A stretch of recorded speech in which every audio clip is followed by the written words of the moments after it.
Personnellement, je pense que c'était une très bonne vidéo, au même niveau que les autres. Ton absence à l'image et à la voix surprend au début, mais on ressent ton style tout au long de la vidéo. Le message de fin est magnifique et je me suis vu à l'image avec mes parents, moi plongé dans les jeux vidéo et eux qui n'y connaissent rien, continuent à innover comme ça, c'est ce qu'il faut. Merci Mangicel, c'est hyper cool. Alors effectivement, c'était la première vidéo, vous l'avez constaté, où je n'apparaissais absolument pas. C'est même pas le fait de ne pas apparaître qui était le plus dérangeant, c'est le fait qu'il n'y a même pas ma voix off. Il y a zéro Edouard dans cette vidéo. Et c'est ça qui me faisait peur. Je me dis, les gens vont pas comprendre, ils vont se dire, mais il est où Edouard? Moi je suis abonné à Edouard, je suis pas abonné à Martin, un gars, un papa qui me parle de ses soucis, je m'en fous. Il y a un commentaire qui m'a vraiment fait rire, je voulais relever, je l'ai exprès gardé. Mais t'es pas du tout dans la vidéo Edouard, tu as attrapé le Covid? J'espère que ça va. Et le gars apparemment était très sérieux, il s'est dit, il a attrapé le Covid, il a pas pu être dans la vidéo, il a pris quelqu'un d'autre. Il a pas compris le principe apparemment. Ok. Ah, Vulca, c'est pas contre toi, mais ça faisait du bien d'entendre une autre voix, et la voix de Martin est énorme. Ouais, elle est cool, hein, il joue très bien, Martin. J'avais un stress aussi, c'est que je me suis dit, ça se trouve, les gens vont s'habituer à ce que je sois pas dans, vont dire, j'espère, Edouard, tu seras plus dans les vidéos, c'est très bien, en fait, quand t'es pas là. Et là, j'aurais été trop vexé, je crois. Je suis un peu vexé. Écoutez, est-ce qu'on se fait une petite partie de Jetpack? Alors, Jetpack, c'est quoi? C'était un petit cosmonaute. Ah non, attendez. Oh le fail, attendez je recommence, ça compte pas là, c'était le temps de me refamiliariser avec la manette. Alors j'incarne un gentil cosmonaute perdu dans l'espace, mais qui a un jet, heureusement, d'ailleurs ça s'appelle Jetpack le jeu. Mais dis-moi pas que c'est pas vrai! Franchement, honnêtement, très honnêtement, pour l'époque c'est un jeu mais de dingue, et aujourd'hui encore, alors ça a vieilli, mais ça reste encore très plaisant à jouer, c'est ultra dynamique, c'est très plaisant à contrôler, gérer son jet avec simplement le haut ou le bas, la puissance de son jet pour se déplacer. Là on va voir nos premiers extraterrestres sur cette deuxième planète, qui est, vous remarquez, deuxième planète qui est strictement identique à la première, hein, et toutes les planètes sont identiques en réalité les unes des autres. Alors, je remercie, tiens au passage, l'association mo5.com qui m'ont prêté tout le matériel informatique pour la vidéo, c'est-à-dire ils m'ont prêté le ZX Spectrum avec la cassette Jetpack. Telacuro, coucou Edouard, j'ai vraiment aimé ton épisode, je me retrouve un peu dans le personnage de la fille avec mon père qui avait un peu de mal avec les jeux vidéo au début. Si on peut parler de ça, c'était la choriste, c'est une très bonne entrée en matière. Effectivement, je pense que j'ai voulu parler... Moi, je me suis identifié vraiment à mes deux personnages, c'est-à-dire à ce Martin, un petit peu âgé, un petit peu en décalage avec sa fille. Je sais pas si vous ressentez ça, mais moi, des fois, quand je vois maintenant les réseaux sociaux, vraiment, j'essaye de suivre le truc, hein, mais je me sens un peu déconnecté par moments. Ok, Boomer. Donc j'ai pris un peu, voilà, le cas d'un papa qui n'est pas technologie, j'ai pris un peu le cliché, le truc un peu fort. Mais je m'identifie aussi beaucoup à la fille, parce que je crois qu'en tant que gamer, je pense qu'on s'identifie un peu tous à la petite Amy. Le jeu vidéo, c'est quelque chose, je pense, si vous êtes là, c'est un truc qui nous passionne tous. Et si vous êtes comme moi, vous êtes à peu près un trentenaire maintenant, j'ai 30 ans, bah vous avez des parents qui ne comprenaient rien à ça et qui regardaient ça d'un œil, voilà, qui n'appréciaient absolument pas ça. Et nous, moi, et je pense beaucoup d'entre nous, ça nous faisait mal au cœur qu'un truc qui était quand même notre passion, un truc qui nous tenait vraiment à cœur, soit aussi mal compris par nos parents et même regardé avec autant de véhémence, quoi. Et c'est ça, et c'était ce rapprochement un peu de ces deux personnages qui me tenaient à cœur. Il y a aussi un truc qu'on a tous vécu en tant que gamer, c'est qu'on a joué à des jeux gamins. Et des fois, on a des images qui nous reviennent en tête. Je pense que ça vous a tous fait ça. On a des images qui nous reviennent en tête. On se dit, putain, mais je me souviens que petit, je jouais à un jeu sur ma Super Nintendo, sur ma Nintendo, sur mon ordinateur, sur peu ce que vous voulez. Je jouais à un jeu, je sais plus ce que c'était, j'ai des images, je revois le truc un peu, mais c'était quoi ce jeu? Ça nous est tous arrivé, je pense. Et ça, je suis parti vraiment là-dessus. Si avec Jetpack, ça pourrait être cool, un mec un peu quarantenaire qui essaye de se souvenir de son jeu auquel il jouait gamin. Est-ce que vous avez reconnu qui... Ah voilà, Vulca 2, il a direct répondu, j'ai pas eu le temps de poser la question. Vous avez reconnu qui était l'acteur principal, dans quelle autre vidéo on l'avait vu? Bien joué, c'est Serge. Et du coup, je l'ai appelé, je l'ai rappelé, je lui ai dit, bon, qu'est-ce qu'on pourrait faire pour te changer physiquement? Il m'a dit, bah écoute, là j'ai déjà les cheveux un peu plus longs. On peut me laisser pousser la barbe, j'avais pas de barbe, un truc, je dis ouais la barbe ça peut être cool, je lui dis une paire de lunettes, ça fait tout de suite un peu plus posé, un petit côté intello, un petit côté, je lui dis vestimentairement t'avais une chemise un peu serrée dans le pantalon la dernière fois, ça faisait quand même un caractère un peu, là on pourrait te mettre un petit pull en laine, peut-être le papa plus décontracté, tout ça, donc voilà, on a vu ça, il m'a envoyé une photo, je dis ouais écoute ça peut être cool, allez partons là-dessus, et moi ça me faisait plaisir de retravailler avec Daniel, et moi je l'ai vu sur le tournage, je me dis mais c'est trop bien, les gens vont pas te reconnaître, je pense que les gens, bon voilà, vous me dites que vous l'avez reconnu direct. Il passe très bien le râteau aussi. Rayon Juju, je peux en parler de ça. Il y a des petits trucs qu'on m'a sortis, il y a eu des déceptions. Les reproches qu'on a pu me faire, de ceux qui ont bien aimé la vidéo, c'est effectivement, quand il passe le râteau, c'est pas crédible du tout, je le reconnais. Il est là en train de poser son râteau. Qu'est-ce qui a merdé? Je me suis posé la question après. Quand j'ai regardé le plan, je me dis, mais qu'est-ce qui a merdé au tournage? Je l'ai pas vu, je l'ai pas remarqué, personne l'a remarqué, personne n'a dit, c'est quand même pas crédible là ce qu'il fait. On était quand même plusieurs dans le plan, il y avait le chef-op, l'assistant caméra, moi, l'ingé son. Attendez-vous, vous êtes aveugle? Peut-être que lui, le comédien, pensait qu'on ne voyait pas en bas, je pense. Lui, il devait se dire, on me voit en plan taille, donc je peux faire n'importe quoi. Et personne ne l'a dit, ouais, c'est dommage. Il y a eu d'autres trucs, il y a eu PC Gaming, ouais, beaucoup long. En fait, à un moment, le papy sort son PC et c'est un MSI PC Gaming, quoi. En fait, c'est le PC sur lequel là je suis en ce moment même, parce que j'ai ramené mon PC pour la scène. Et il y en a plein qui ont dit, c'est vrai, le papy qui sort un PC Gaming et MSI, c'est un peu n'importe quoi, c'est vrai que c'est le genre de petits détails. Ah, c'est dommage, c'est dommage.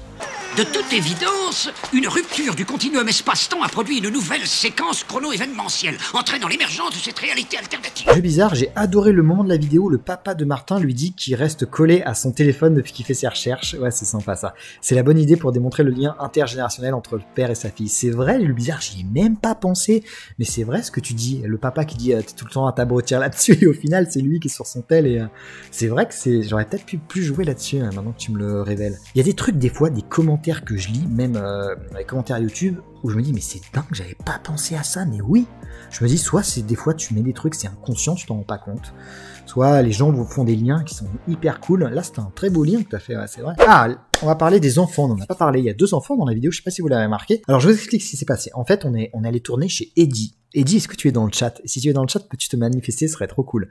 On allait tourner chez Eddie, qui est un des contributeurs de la 3e saison de Rétro Découverte, et qui... Ah, Eddie, t'es là, cool, tu parles pas depuis le début.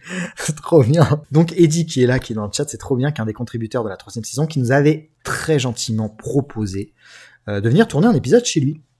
Et moi, comme je suis toujours en galère pour trouver des lieux de tournage, c'est une horreur, je lui ai dit, écoute, en plus c'était pas très loin de chez moi, en banlieue parisienne, une belle maison, et je lui ai dit, ouais, écoute, trop bien, mortel, et je lui ai dit, écoute, dans une vidéo, j'aurais besoin, il me semble que t'as des enfants, Eddie, non? Parce que je recherche, j'ai besoin de 2 comédiens enfants pour une des vidéos. Il m'a dit, j'ai une petite fille et un petit garçon.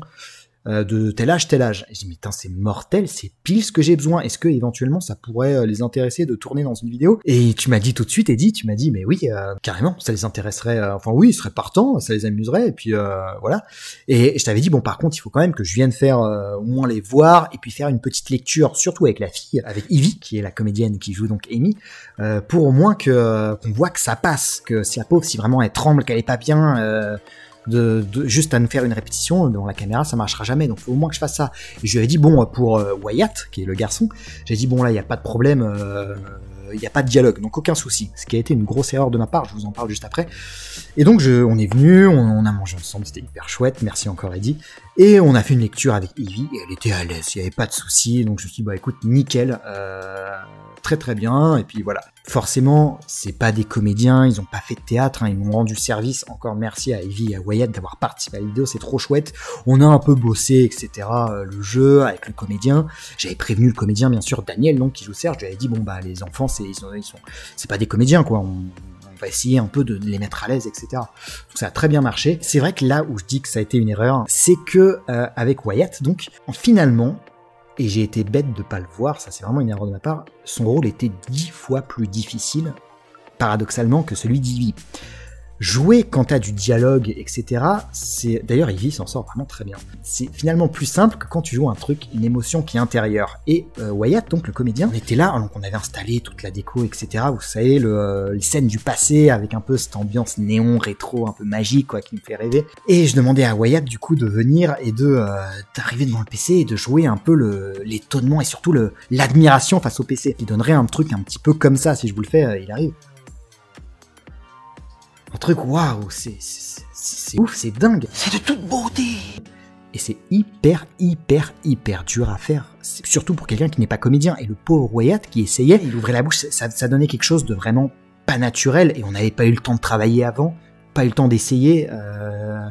Je le balance ça comme ça, le pauvre, pauvre Wyatt, qui est pas du tout comédien, qui a jamais fait de théâtre, je lui balance un truc aussi dur à faire, ça marchait pas. Ça marchait pas à l'image, et donc heureusement on a revu, j'ai dit à Wyatt, écoute, on va la jouer beaucoup plus simplement, tu arrives et tu regardes l'écran. Et ça marchait, ensuite quand il s'est mis à jouer comme ça, Wyatt, ça marchait très bien. Et ça marche bien, je trouve, ensuite, au résultat final. mais jouer l'admiration, jouer quelque chose de très intérieur, etc. C'était très très dur. Et c'était beaucoup plus dur finalement que l'autre rôle. Donc voilà, donc Eddie, merci beaucoup encore une fois, je te le redis. Merci encore de nous avoir accueillis pour ce tournage, c'était trop cool. Merci encore, tu remercieras Ivy et Wyatt qui ont été super, qui passent tous les deux super bien à l'image. C'était trop cool. Ah oui, Eddie, attends, je le précise aussi, Eddie, on le voit, hein, il apparaît dans la vidéo, il joue le papy jeune, finalement. C'est lui le papa avec la moustache. Il fait une petite apparition. Il y a un moment donné, donc Eddie, qui joue le papy un peu jeune, un peu plus jeune, a une réplique. Il dit à l'enfant qui est en train de jouer devant le ZX Spectrum, il lui dit tiens, tu devrais appuyer là-dessus pour tirer. Et on l'entend pas cette réplique, je l'ai coupée au son.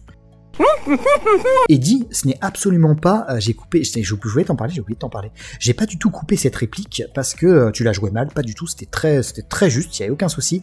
Mais en fait, quand je la regardais cette séquence du passé et qu'il y avait cette réplique qui sortait d'un seul coup, ça cassait le truc, mais complètement. Pas parce que c'était mal joué, hein, c'était très juste, mais parce que en fait c'était un truc un peu imaginé, de rêverie, avec la voix off de Daniel, et d'un seul coup t'as cette réplique qui sort, qui donne un côté réaliste à cette scène, et ça me choquait à chaque fois. Je me disais, il y a un truc qui marche pas. Ça marchait vraiment pas, je trouvais. Oui, t'as eu raison, ça n'avait pas d'intérêt. Ça avait un intérêt un peu dans le dialogue, mais finalement, ça marchait absolument pas à l'image, quoi. Ça cassait cette ambiance de rêverie que je voulais installer pour cette séquence. Allez, le dernier truc que je voulais parler, les scènes du passé, oui. Effectivement, alors, je vais parler du chef opérateur, c'est Olivier qui est responsable de l'image de la chronique. Et effectivement, je lui avais dit à Olivier, voilà, pour les scènes du passé, je veux vraiment un truc un peu féerique, un peu on retombe dans l'imaginaire, c'était génial. Quelque chose, qui tranche vraiment avec les scènes du présent qui sont réalistes, ont des couleurs assez naturelles. Dès qu'on se retrouve dans le passé, dans l'imaginaire, en fait, finalement, on se retrouve dans la tête de Martin. Daniel, c'est le comédien. De Martin qui se souvient de tout ça. Là, il faut qu'on tombe dans quelque chose de presque de magique, ces souvenirs qui sont absolument merveilleux. Et il a fait un très bon travail, hein. Le chef opérateur Olivier, il a donné un petit côté effectivement néon bleu à la scène.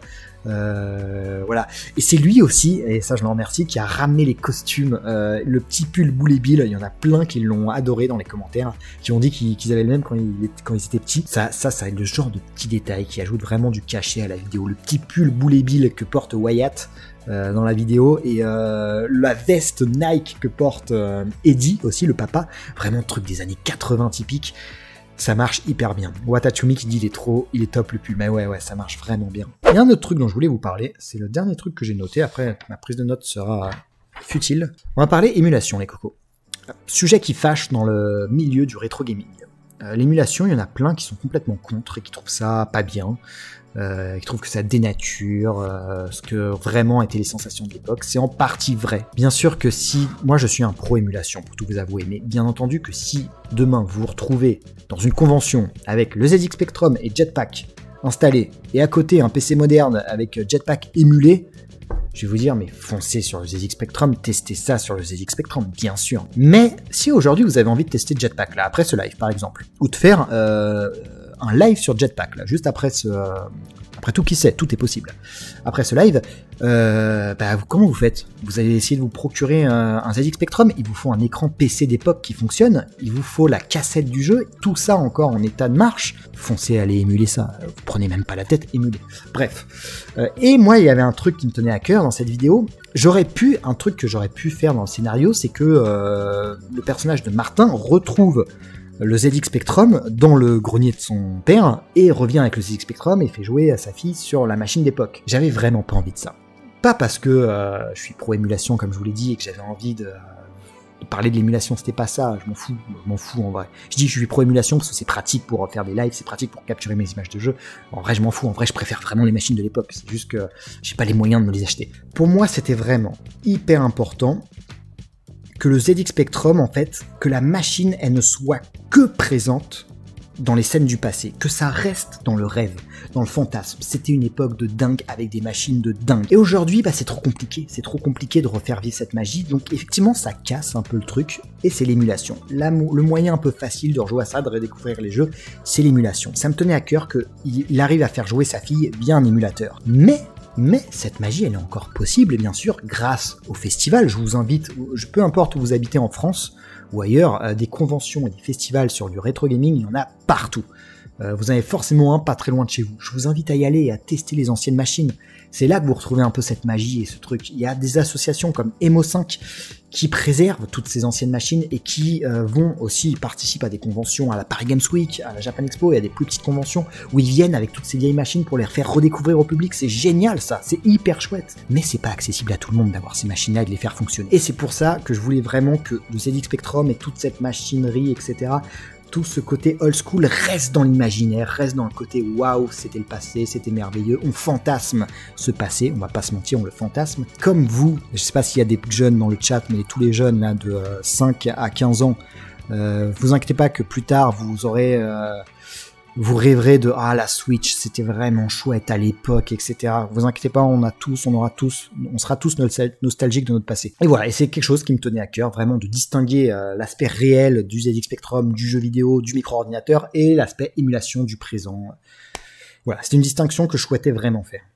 Allez, bonne soirée tout le monde et à samedi pour le prochain épisode.